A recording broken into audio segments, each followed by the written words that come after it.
Welcome to the Ben Wood Johnson podcast. You can visit Dr. Johnson's blog at benwoodpost.com. Dr. Johnson's works can be found at drbenwoodjohnson.com. You can also support Dr. Johnson on Patreon, the link to which is in the description.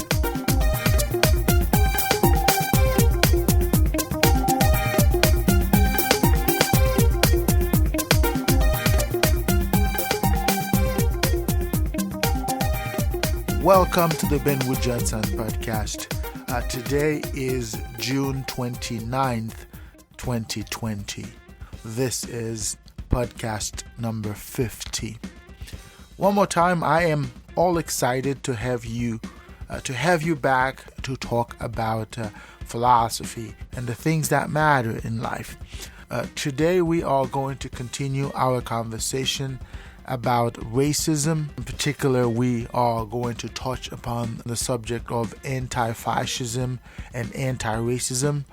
Although there is this assumption that they are the same, I believe they are different terminologies which apply under different circumstances, which we should not conflate. So today we are going to sort of lay out some of the arguments that I'm going to put out in subsequent podcasts about the concept of racism and what could we do as a society to fix this problem. Evidently, racism is real, and we as a society have to come up with ways to alleviate this problem because it is not evenly spread out in society.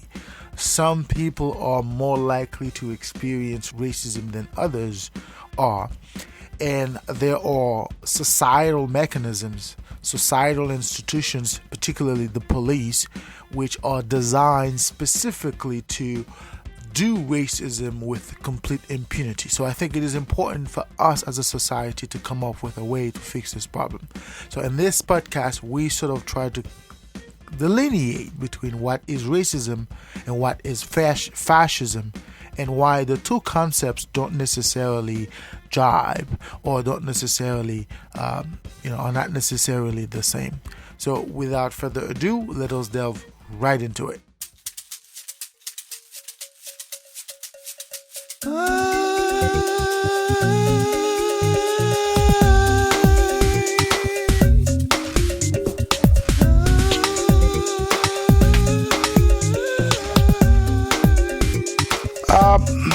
A couple of years, perhaps 3 years ago, there was this notion of anti-fascism.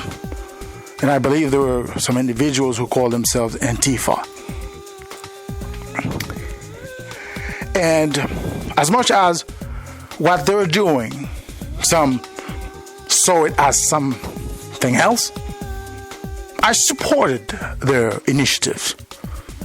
Because when Mr. Trump became president, it sort of became a carte blanche for certain individuals in society who held or who hold certain misguided or worldviews about the world. In other words, people whom we could classify as racist in America felt emboldened because Mr. Trump has had a rhetoric that sort of calls for behaviors that are, anti-human, So the Antifa, the way it was called, became a remedy against those who felt it was necessary to come out and be racist in public or act against minorities in a certain way.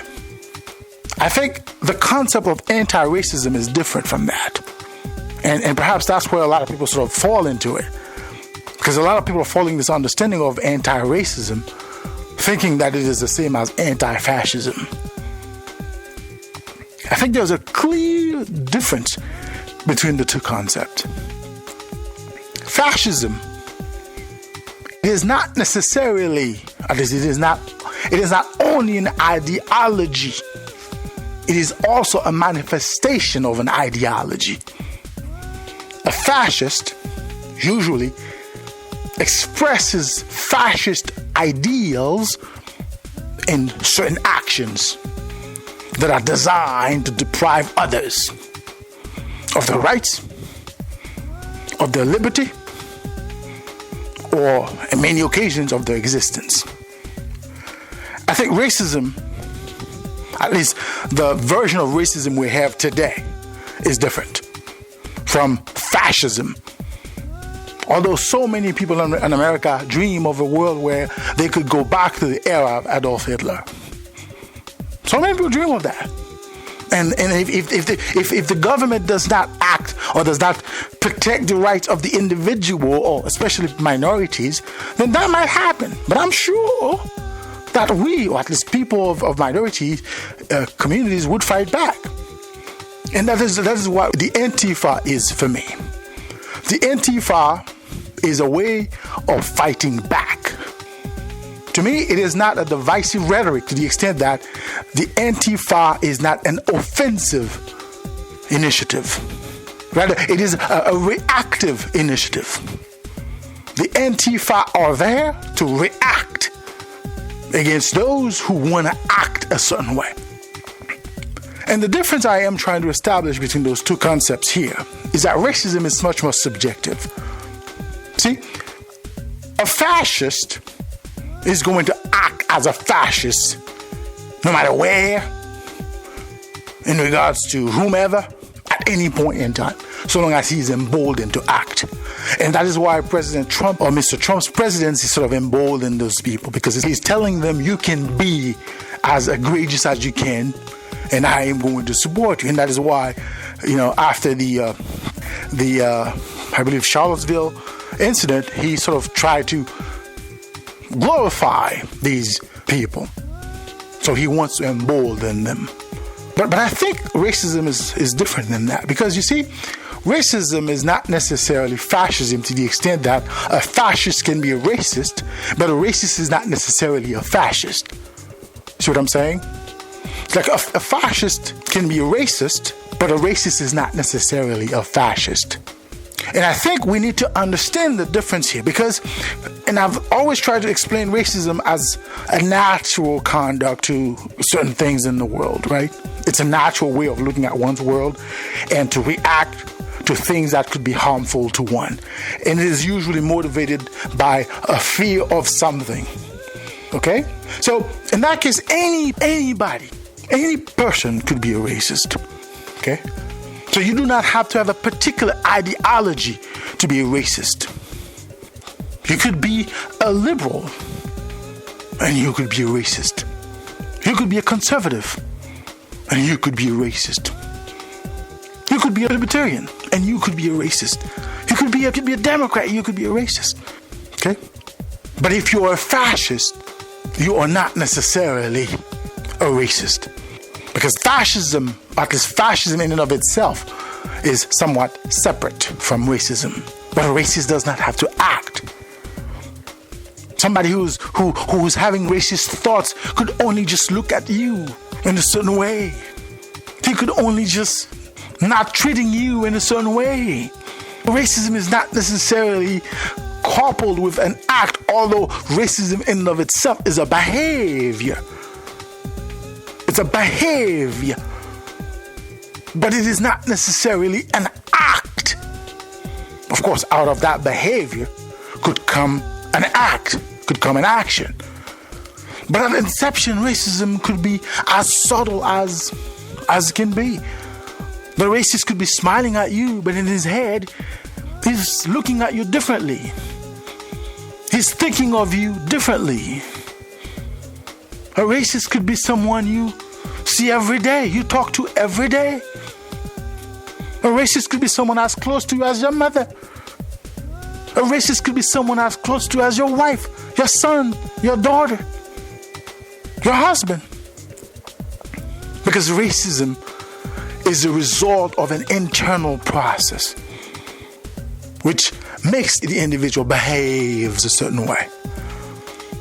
And that behavior could be obvious, it could be subtle. And that is why, unless we could read a person's mind, unless we could do that, when you call somebody a racist, there's also the chance that you might be wrong. When you say that so-and-so is a racist, there's also a chance that you might be mistaken of the reason the person acted in this or that way. And that's where the danger is, because the concept of anti-racism implies that racism is so obvious that when you see it, you call it out. That's what the concept implies. It is so obvious, it is so right there. When you see it, you call it out. Now, what led to the whole discussion about racism in America is the death of George Floyd. There have been numerous George Floyds in America. Though they are not named George or Floyd, but there are many of these people that the world doesn't know about, that America does not know about. There are so many individuals who have suffered the same situation, perhaps metaphorically, than the way George Floyd suffered. The world doesn't know about, because it was subtle. The pain the person endured was subtle. During the whole scuffle between Derek Chauvin, the other officers, and George Floyd, at no point George Floyd said, "Chauvin, or Mr. Policeman, you are a racist." At no point the person who were on the scene called these people racist, at least to my recollection from seeing the video.